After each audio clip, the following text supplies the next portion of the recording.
Warning, this is a history of a fictional world. This is not the history of the real world. Do not be dumb and use this for history class. Use it for show and tell. Lots of spoilers for about 11 years of Marvel movies. Hey, hello, and welcome to the history of the Marvel Cinematic Universe, I guess. Hello, I am Dan. I will be your guide for this one. This is going to be a lot of fun. This was a lot of work. I had to comb through every little detail throughout every Marvel movie and TV show. It was excruciating, but it is a lot of hard work, and I think you guys are going to really enjoy this. So, with that out of the way, this is the history of the entire Marvel Cinematic Universe, I guess.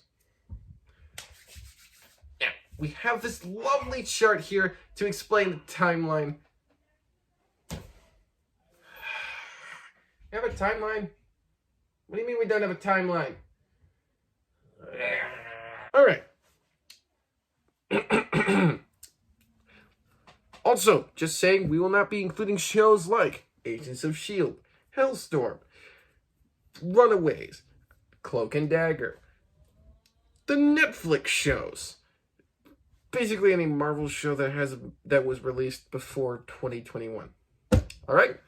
Begin! In the beginning of the universe, there was a big bang. Kind of like all universes, but sometimes there's a universe that starts with a big fart. Who knows? I'm not the expert on the multiverse. But in this universe, when the Big Bang happened, 6 singularities happened. And out of those 6 singularities became 6, count of 6, infinity raisins. Because they kind of look like raisins. One of them controls your clocks. One controls your brain. One just screams at you, "Your soul is mine." One controls the outer cosmos. One is just the self-destruct button for yourself if you're feeling fancy and fun. And one is just soup. If you get it, you get it. Now, all of these were hidden to different objects throughout the Marvel's phases of 1 and 3. Yeah, they have phases. This is right now at phase 4. Probably like an uphill climb. I don't know why I did it like this.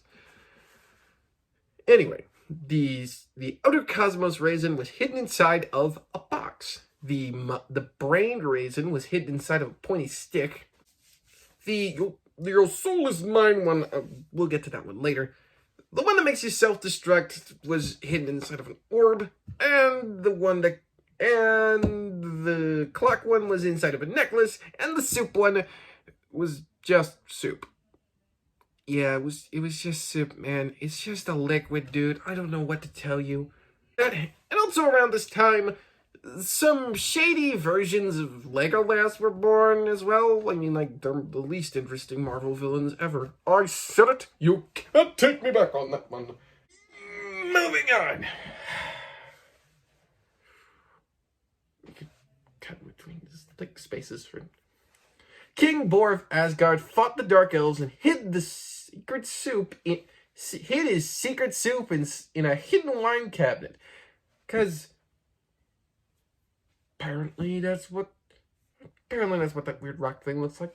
Then, long ago, like all dumb documentaries on Greek myths and guys with long hair, King Odin, and his daughter Hela, I meant to say Hela, but I'm saying Heka because it's really funny at this moment,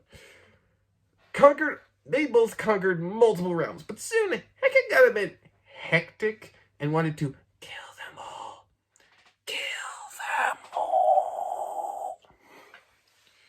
So Odin places her inside of a weird goo prison, and she tried to escape, but the Valkyries stopped her. Yeah, but only the MIB member made it out alive. If you know, you know. Also, a big glowy rock falls into Africa, and Wakanda is born. In 965 AD, finally a date. Odin leads the army of Asgard to the Arctic and fights members of the Blue Man Group. After defeating most of them, Odin Odin finds a baby member of the Blue Man Group and takes him back to Asgard. That is not going to backfire at all. He also takes this thing called the Casket of Ancient Winters. It's not really that important.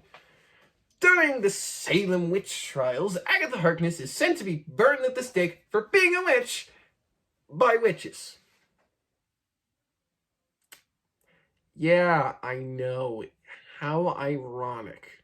But Agatha overpowers the other witches because she's been doing some light reading, not really that light, but still, of the Darkhold, which is different from the Agents of S.H.I.E.L.D. version because it's canon. In 1942, this very angry Nazi scientist named Schmidt finds the box in Hansberg, Norway, the site of where Odin fought the frost giants. What a coinky-dink. And he gets the box with this very evil group named Hydra. I mean, Hydra? Was it like Leviathan Take It or something? Oh. Yeah. Maybe I'll cover the CW, the Arrowverse, if this video actually blows up or something like that. Who knows? If you guys really want that, let me know in the comments section. At the same time, Skinny Human Torch and his buddy Bucky O'Hare want to fight in the war. But Bucky can go because he is dummy thick. And Steve can't go because he's a small fry. Like, this is how small his muscles are. Do you see this? This is how small they are. Then this nice guy, who just happens to be a scientist, says he can make Steve buff by giving him Gatorade. That doesn't sound right. No. What's better? Gatorade steroids. That sounds so terrible. But it works. After being escorted there by British ally Hermione, Haley Atwell doesn't even play the character, but it's still a funny joke. And with some help from Penstachio Stark, Steve becomes a buff dude. But then America decides to capitalize on this and make him Propaganda Man. You know, the Star-Spangled Man with a plan. If I get demonetized for this video, I'm going to lose it. Anyway. Also, he punches fake Hitler a lot. Cue montage of Steve punching fake Hitler. But soon Steve becomes very bored of being Propaganda Man and wants to become War Hero Man. So he goes to save his pal Bucky and a few other soldiers when they've been captured by Hydra. One of them is Damien Dark. But he's got a giant mustache. I call him Dum Dum Dugan. Yeah, I wonder who's the Dum Dum who made that joke. But while attempting to get everyone out of the POW, they meet Schmidt, who has been smitten by his plastic surgery. He thinks it looks good, but I think it kind of looks like a skull. He's burned down to the bone, man. He needs some suntan lotion, dude. That's not gonna rub out. Not at all. Soon Steve comes back and gets a welcome home parade, and everyone's happy. He becomes the next Captain America for a few years, and during this time, Bucky falls off a train and presumably dies. Ouch. And with help from Peggy Carter and Two-Face, Captain America finally defeats Hydra, and also defeats the Red Skull, that's what they call him now, when he tries to bomb America with nukes, because apparently he has those. But while trying to use the box uses suck. And Red Skull disappears into the cosmos, and onto Vormir, where he'll become the protector of the Soul Stone. Told you that.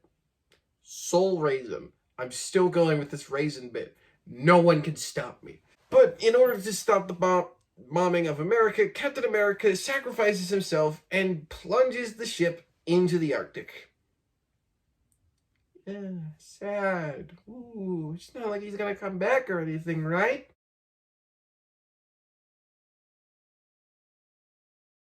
Cap's sacrifice paved the way for the strategic homeland. Strategic Homeland Inter... Dude, no one said it since like 2008. It's just S.H.I.E.L.D., dude. Cap of the shield, shield. Get it? Got it? Good. All right, we're moving on from that because no one is actually gonna think that's because no one says the full thing anymore. Also, in the war times, some African American soldiers were given the super soldier serum, thinking they were getting a tetanus shot. Ouch. When some of these super soldiers get captured, America wanted to bomb the POW because many of those super soldiers were dying and they really didn't want people to know about the shady business they had done. But a fellow super soldier named Isaiah Bradley rescues the super soldiers from the POW. But instead of getting a welcome home parade, Isaiah got whipped and beaten. Because that, my friends, is racism. It's a thing. In 1980, galactic piece of crap Ego falls in love with Meredith Quill and plants what looks like some kind of alien plant, but that should be in Little Shop of Horrors, but it's fine to Dairy Queen. The real better royalty of the Marvel Cinematic Universe. Sorry, King Cat and Thunder Prince. Later in the 80s, Hank Pym tries to stop a nuclear bomb as Ant-Man with his wife Janet, who is the Wasp. And when Hank can't really get through the metal plating, Janet sacrifices herself and shrinks to a subatomic size to disarm the nuke, and gets trapped inside of the quantum realm. There's no way to get her out, right? Don't worry, there will be. In 1988, a young Peter Quill watches his mother die from cancer. If that wasn't enough, he gets beamed up by the Raptor gang. Just a great day for Pete. Just wonderful.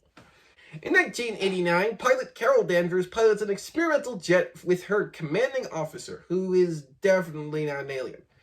And it crashes thanks to Yon-Rogg and the Kree. Sorry, Dumbledore. Because the commanding officer was actually Captain Marvel, who the Kree didn't like that much. And her research on the box was what powered the jet. So Carol does what any good soldier would do in a time of crisis with an alien.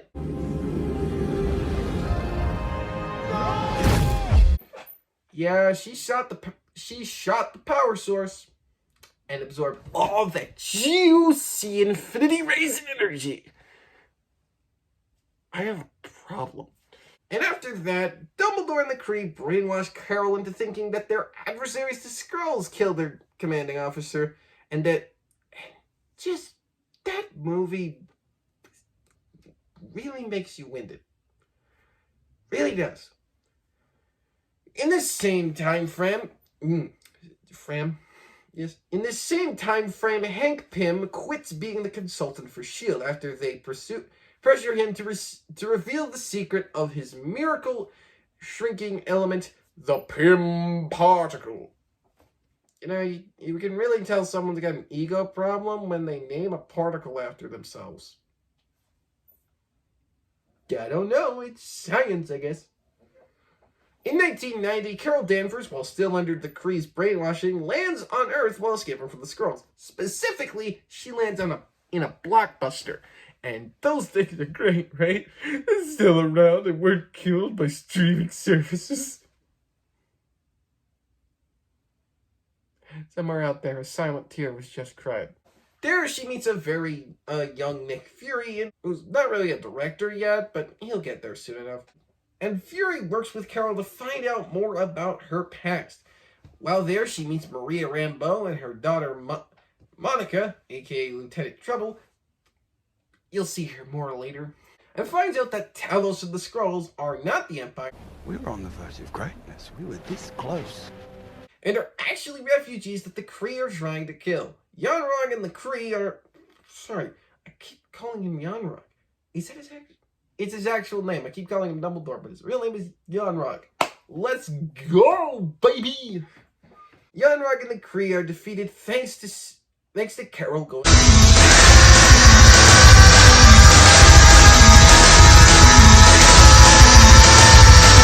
Ultra Instinct. They're Dragon Ball fans. You happy? You happy I made the reference? Cool. This also leads to the idea of the Avengers Initiative and the origins of super spy Nick Fury, by losing his eye in the coolest way ever. Oh, motherfucking! You okay? Yeah, it's just a scratch. Yep, a cat. He got his eye scratched out by a cat.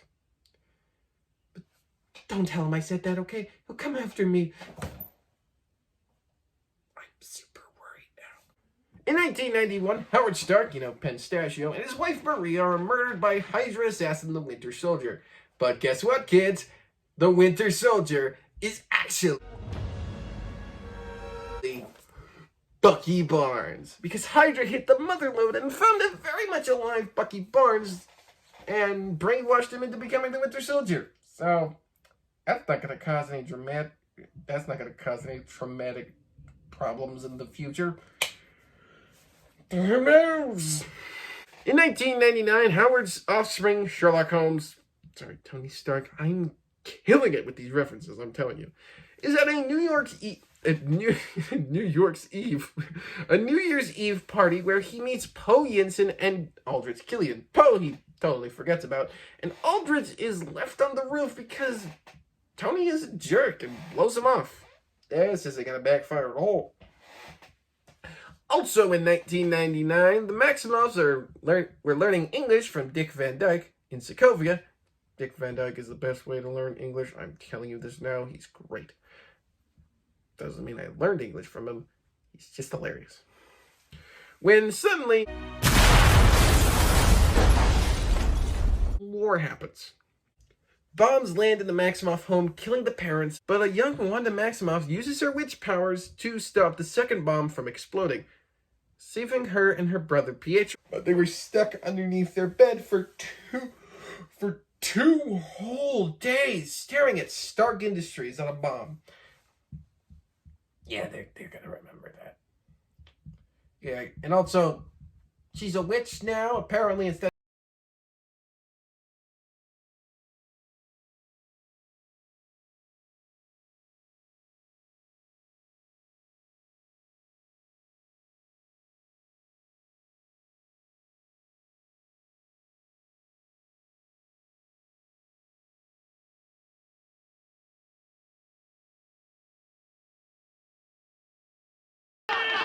So there's that. A few years later, this random guy named Bruce Banner blasts himself with gamma rays to try and perfect this new super soldier serum, but instead turns into the jolly green giant we all know and love, and goes into hiding for a few years while on the run from General Thaddeus Ross. But that sounds really weird. Like, Thaddeus? I'm not making fun of anyone who's named Thaddeus, but I think there should be a easier name to remember him by. Ross? Sure. Thunderbolt Ross sounds even better. In 2008, Tony Stark is kidnapped by terrorists while showing off his new tech and being an idiot. These terrorists are known as the 10 Rings, and it will be expanded upon in the Shang-Chi movie. Once that movie comes out, I'll probably update this timeline to kind of reflect where that takes place in the universe. Anyway, he gets trapped inside of a cave with Poe. You remember Poe, right? We met once, at a technical conference in Bern.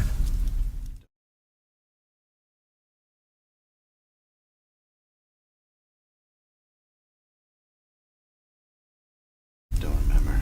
No, you wouldn't. If I had been that drunk, I wouldn't have been able to stand, much less give a lecture on integrated circuits. Nope. They build a suit of armor and escape the terrorists, but Poe does not make it out alive. Tony returns to the mainland and stops making weapons at Stark Industries, which makes his uncle, the Dude, Obadiah Stane, very unhappy. Tony starts developing his Man of Iron suit, and his project succeeds thanks to the arc reactor in his chest, keeping the shards of metal away from his heart. But Stane has other plans, as he wanted to usurp Stark Industries from Tony's nose and hired the 10 Rings terrorists to kill Tony. Soon, Stane builds himself an Ironmonger suit, and Tony puts in a new heart after Stane stole the original and rockets off to fight his uncle. This fellow James Rhodes is falling behind his own suit.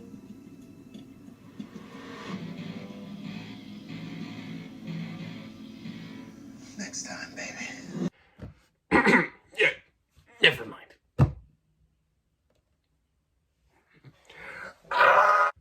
Tony defeats Stain, and at a press conference, Tony Stark utters the words that shook the world and started the Marvel Cinematic Universe.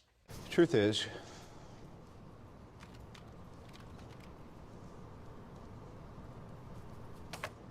I am Iron Man. This sends Nick Fury to Tony's and wants his help in recruiting heroes to become something more.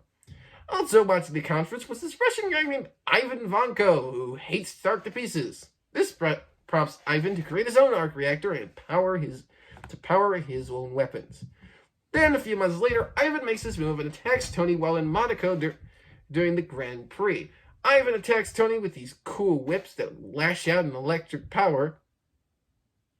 I really did that joke. And Tony defeats Ivan. But Ivan has proved to the world that Iron Man really isn't that invincible. Plus, Invincible's a whole nother person, and he's in a whole nother universe. Think, Mark! While in custody, Ivan is hired by business guy Justin Hammer to create some robots. Tony and Rhodes get into a fight, resulting in him taking an Iron Man suit and having Justin Hammer trick it out to become the War Machine. If Freddy looks different to you, don't worry, you'll get used to it. Now it's time for Fury's Big Week, in where Fury recruits Avenger after Avenger for the Avengers. Pretty self-explanatory. He starts with Tony and sends his best agent Natasha Romanoff to watch after him. She's a real ghost in the shell, if you know what I mean. But soon Tony and Rhodey team up to defeat Ivan. Then Fury uses Tony to ask Ross what he knows about the Hulk so he can locate him after his big brawl with the Abomination. Then Fury's best pal, Agent Coulson, investigates a hammer dropping in New Mexico where we meet the long-haired buff guy, Thor. The Prince of Asgard, he is banished to Earth after he illegally faces off with the Blue Man Group after his brother Loki convinces him to do so. If that was not confusing enough, I don't know what is. Come on. What did you expect? So when Odin takes a big long nap with Thor in timeout, Loki took Asgard's throne and sent the Destroyer to take Thor out at his weakest. One problem. Thor has learned what Odin sent him to Earth to do. Humility. In no small part thanks to scientists Darcy Lewis, Eric, and Black Swan. Jane Foster. So Thor gets back his hammer and destroys the Destroyer and heads back to Asgard and defeats Loki, setting him off the Bifrost Bridge. Also in Fury's Big Week, Cap wakes up from his icy slumber, is recruited by Fury to become part of the Avengers. In 2012, the day has finally come for Fury's little plan to come together. Loki uses his devilish charm to gain the favor of Thanos, and the other to use the pointy stick to command Thanos' army to invade Earth. But before he can, he has to get the box. So when S.H.I.E.L.D. and Thor's scientist friend Eric use the box to teleport Loki there by accident, Loki mind controls Eric and some S.H.I.E.L.D. agents, including expert marksman and guy who almost murked Thor in New Mexico, Clint Barton. Nick Fury and the lady who can tell you how she met your mother decide it's time to send Coulson out to grab Cap and Natasha to grab Banner, who looks less like Edward Norton and looks more like the guy from Now You See Me. They all team up to stop Loki and Thanos' army after Loki kills Coulson. Sad. But now the world knows about aliens and gods. So that's great. Also, Tony's there too. I totally forgot about him. Also, Thor's there too. Woohoo! The destruction of New York gives many workers like Adrian Toome and his pals salvaging jobs by salvaging the alien tech. But Stark Industries quickly... I put Stark Industries, but actually it's the government. Kind of, actually both. And they quickly take over the job, leading to the creation of... I'm Batman. I mean, Vulture. The world's changing. It's time we change too. In 2013, Tony suffers from PTSD after New York, and he soon becomes hunted by the Mandarin and Aldrich Killian and their army of fire-breathing, super-strong, and very explosive soldiers. But it turns out the Mandarin was a character played by a drunk Ben Kingsley. My name's Trevor Slattery. And Aldrich Killian used the name to confuse us even more, but don't worry, I know this guy named Shang-Chi. He may know him. Tony gets his arc reactor out of his chest and chucks it into the ocean. He's totally quit being Iron Man, right? Meanwhile, Thor is busy setting order to the to the realms when Heimdall worries about Thor's girlfriend Jane and can't see Jane because she found the secret suit Thor had. They fight. Look, this movie was really boring. They fight dark elves. Loki fakes his death. Odin goes missing. Loki poses as Odin. Thor goes to Earth and helps others. Also, the secret soup is given to this alien Funko Pop hoarder named the Collector. A year later, Cap and Black Widow are sent to save S.H.I.E.L.D. agents from French guy Batroc, and Cap discovers S.H.I.E.L.D. has been hiding secrets from him. He also learns about Project Insight, which is just 3 very big helicarriers with very big guns. Soon Nick Fury is attacked and seemingly killed by the Winter Soldier, but Cap soon learns that underneath all that emo wear is actually his pal Bucky. Also, Nick Fury did not die, he faked his death. That's a thing. Soon, Cap learns that Robert Redfield and most of S.H.I.E.L.D. are part of Hydra, because every spy movie has spies in disguise. Cap teams up with Natasha and his new pal, Sam Wilson. You know, he's a spy in disguise. And they stop Project Insight, and in turn brings S.H.I.E.L.D. down with it. Also, Cap gets through to Bucky and fixes his brain. Kind of. Also, for those who wanted a Stucky joke, no.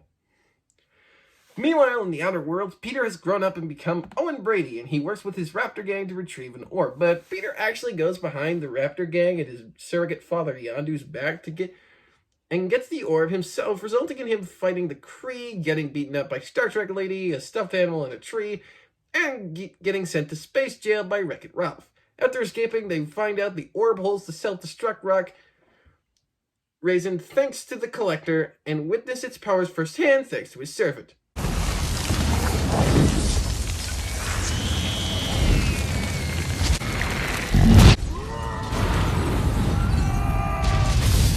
Thanos' lackey Ronan gets the gem thanks to a vengeful wrestler, and they work together to stop Ronan and give the self-destruct gem to Wreck-It Ralph from the Nova Corps. Also, Star Trek Lady and his Cyber Blue Lady are Thanos' kids.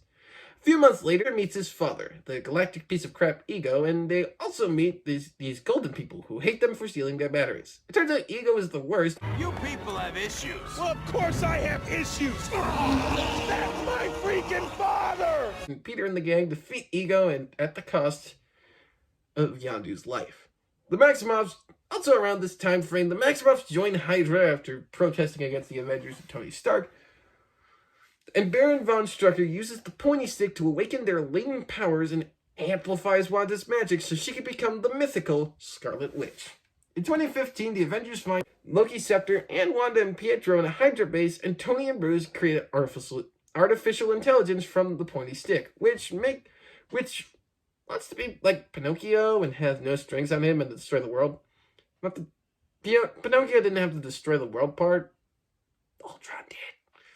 And the Maximoffs help out the Avengers take on Ultron, but the first one dies, and the Avengers stop Ultron with the help of his android Vision that has the pointy stick's infinity raisin in his noggin.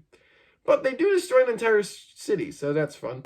Thor goes to find some Raisin Brand, Tony steps back from the Avengers, and Cap becomes the de facto leader of the Avengers. Also in this time frame, Hank Pym hires thief Scott Lang and his merry band of misfits to steal the Yellow Jacket suit made by Darren Cross by using the Ant-Man suit.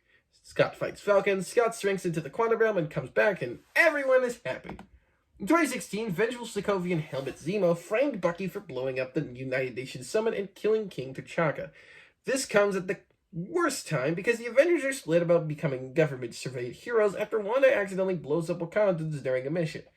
Cap and Sam decide to help their emo friend out of his emo phase and fight Tony and his group, which includes Black Widow, War Machine, Vision, Black Panther, also known as T'Challa, the son of T'Chaka, and Spider-Man.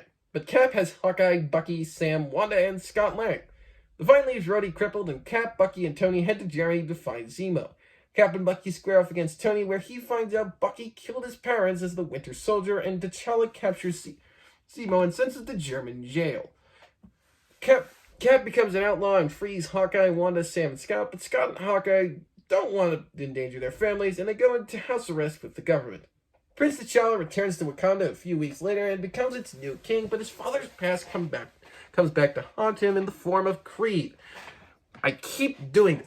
Sorry, Killmonger, the son of T'Challa's uncle, who T'Chaka had to kill for selling vibranium to Smeagol. that joke actually works. In the end, Kree dies and T'Challa opens Wakanda up to the entire world. Rest in peace, Chadwick Boseman. Wakanda forever. Insert Black Widow movie here. 2 months later, Peter Parker faces off against arms dealer and resident bad bird Adrian Toomes against Tony's best wishes. At the same time, Tony's Sherlock Holmes, not that Sherlock Holmes, the better one, or if you guys are boring, Stephen Strange gets into a car crash, ruining his most prized possession, his hands. He learns to fix them thanks to Scar and the Ancient One and becomes a wizard. A wizard without a hat. A sorcerer, if you will. He defeats Jin Erso's father and Dormammu and finds the necklace with the time raisin out. In 2017, Thor defeats Surtur and finds out Loki has been posing as Odin. When they find Odin, he had...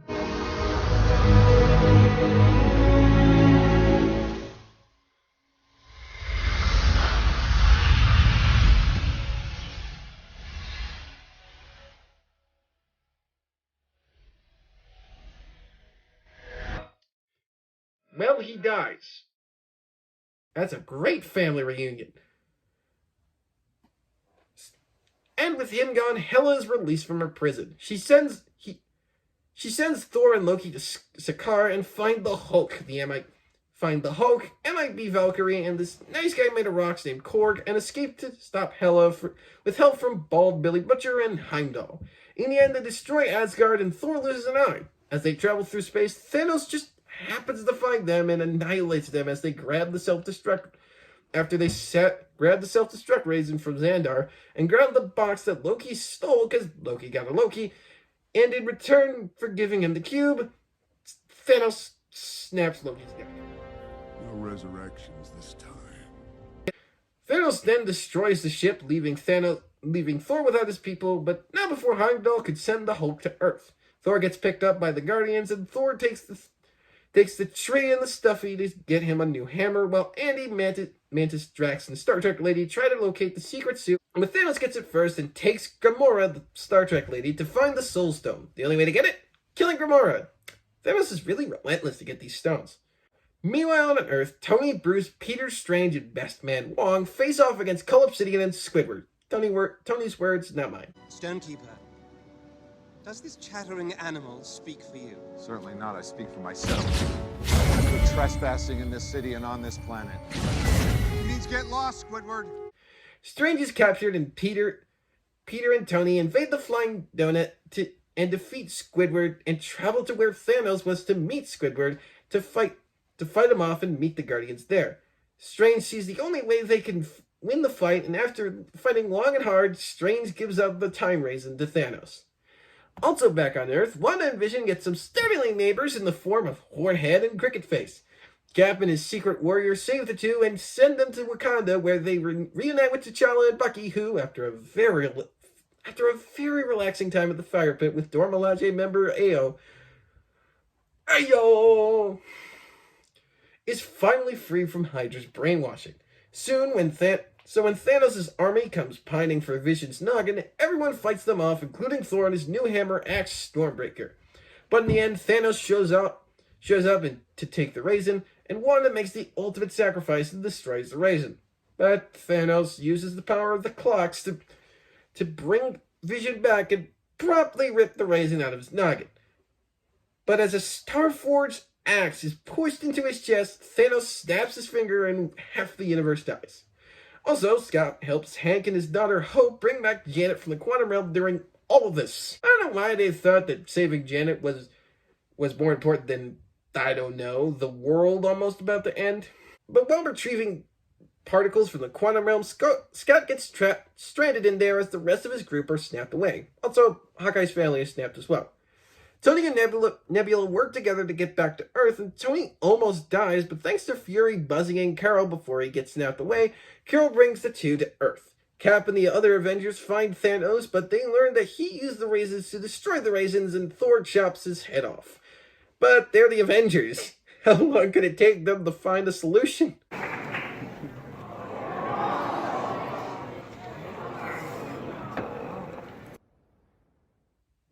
5 years. It took them 5 years.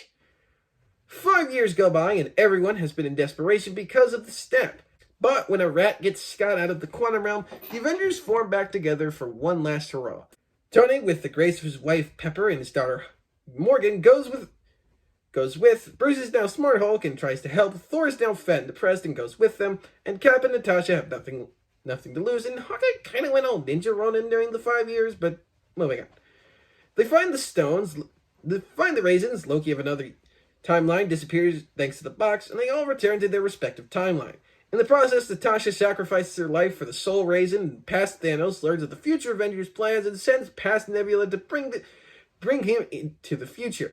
Hulk snaps his fingers and brings everyone back, but then Thanos shows up because he's the ruiner of fun. After a long fight and some good old-fashioned fan service,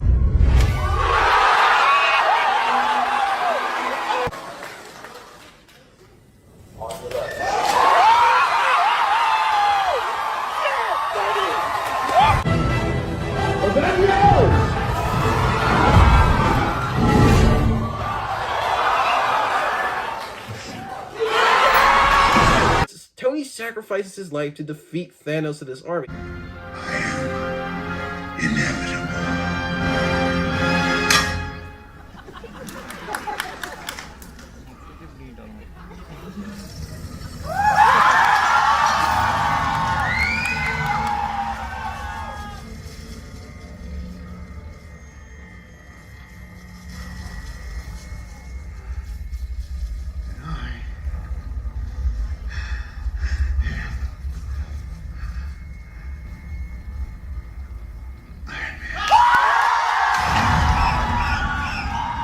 As everyone goes to Tony's funeral, Cap goes back in time to return the stones and decides to live the life he never had, giving his shield to Sam and finally retiring after years of service.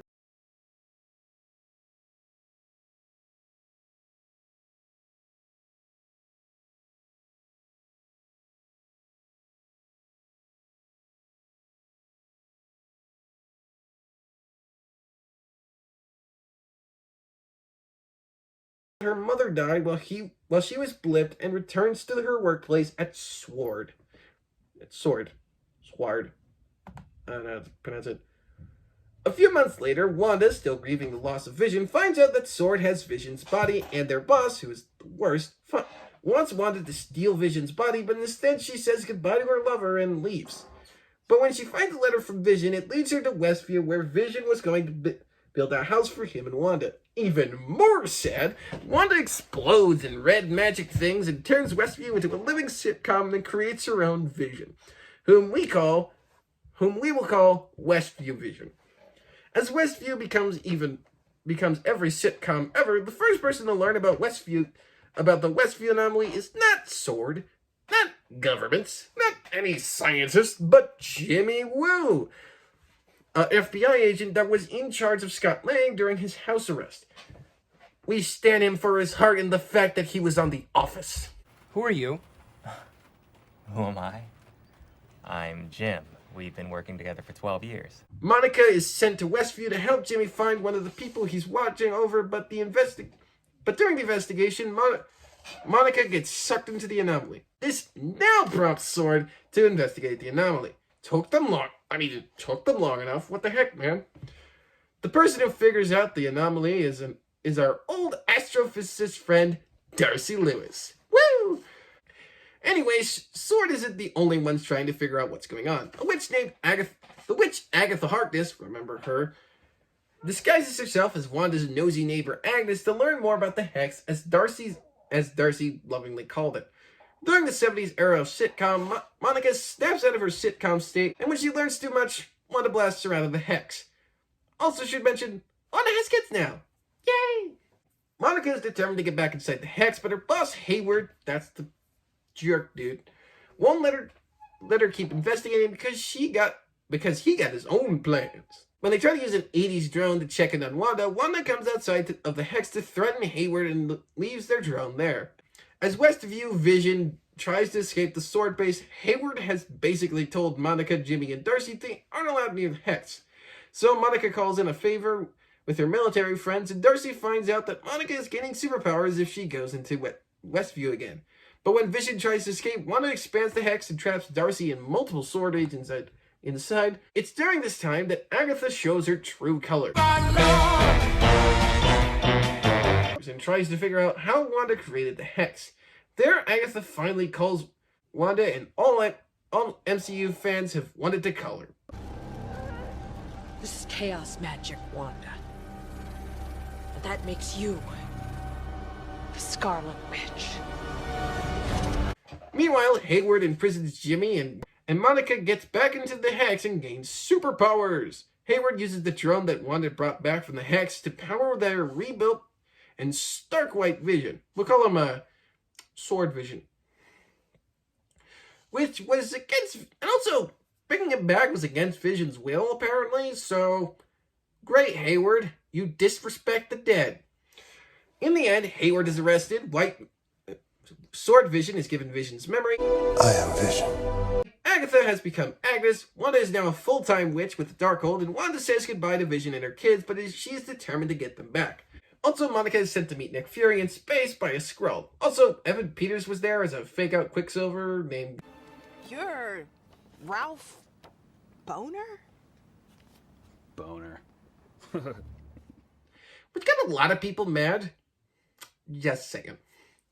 A few months after that, Sam Wilson gives Cap's shield to the Smithsonian, and Bucky ain't too happy about that. Bucky is also trying to make amends for his time as the Winter Soldier as well. Starting with this guy named Mr. Nakajimi. I can't remember his first name, but I remember his last name. What are the odds? But while helping his army friend Torres, Sam learns of a group of super soldiers named the Flag Smashers, led by Carly Morgenthau. But soon the government goes behind Sam's back and makes a new Captain America in the form of John Walker, who looks less like Human Torch and more like a blonde Kurt Russell. Sam and Bucky team up to find out more about the Flag Smashers and butt heads with Walker and his pal Lamar Hoskins, or Battlestar. As Sam questions about giving up the shield, Bucky takes him to meet Isaiah, and he gets real heated, almost getting arrested by the cops. Yeah, we all knew the cops would have done... Yeah, we all know what the cops would have done if he wasn't the Falcon.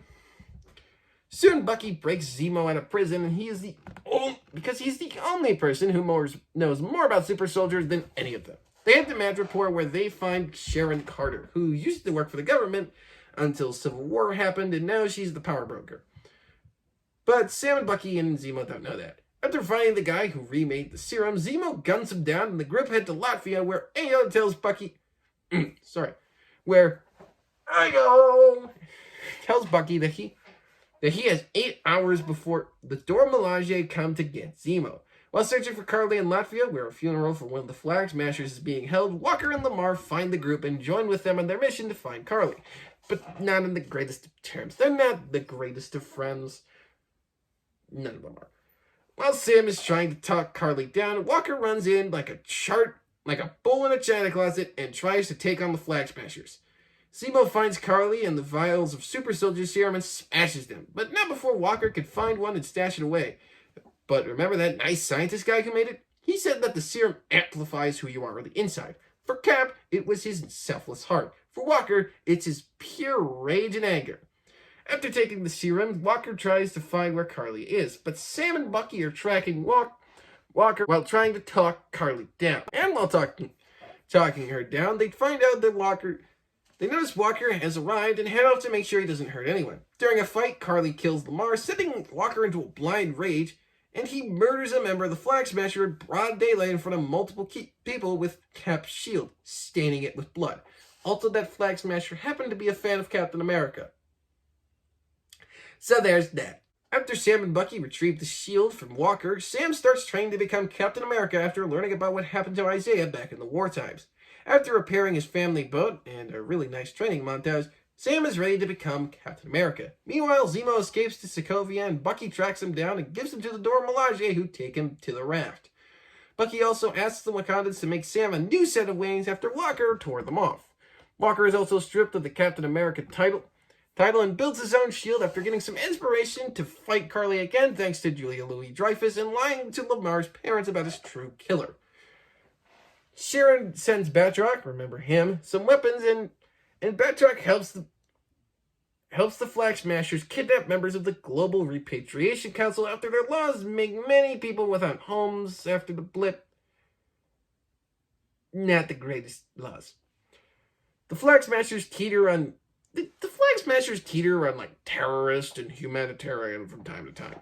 But Sam and Bucky arrive to fight Carly, but in the end, Sharon guns down Carly, and Sam is recognized as Captain America while also giving his 2 cents on the GRC matters. Bucky makes amends to his victims, Zemo bombs the last of the Flag Smashers, Sharon is pardoned and starts selling government secrets, and Isaiah is placed inside of the Captain America Memorial so his past can be remembered. A few months after that, Peter Parker goes on a field trip with his friends and tries to plan a date with his crush MJ, not Mary Jane Watson, a girl named Michelle, who looks a lot like that trapeze lady from The Greatest Showman. But he gets sidetracked when he seemingly goes on a mission to protect the Earth from the elementals, but in reality, it was all a hoax by an embittered former Stark worker and guy who looks like a scientist and worked with Ryan Reynolds, Quentin Beck, and his other Stark hater friends. Then they're trying to ruin Stark's name by using his tech. But Peter has now grown into his new role after Tony's death and defeats Beck. But Beck gets the last laugh when he and a very beloved J. Jonah Jameson-looking J.K. Simmons expose Spider-Man's identity as Peter Parker. Great. Now he has that, and maybe in the next movie, he'll meet Tobey Maguire and Andrew Garfield's Spider-Man, and I'm so happy for the next one! I'm sorry, that was very unprofessional of me. Afterwards, Loki... Also, I should also mention, this is where we hinder on the alternate timeline area. This is where What If and Loki will be, and Loki looks like it's going to follow Loki going on time travel adventures with Owen Wilson, and What If is, What If stories. Thank you for watching. This will get updated as more Marvel's movies and shows release, but until next time, stay safe and be yourself. Also, if this video gets really popular, do one for the Arrowverse. Bye!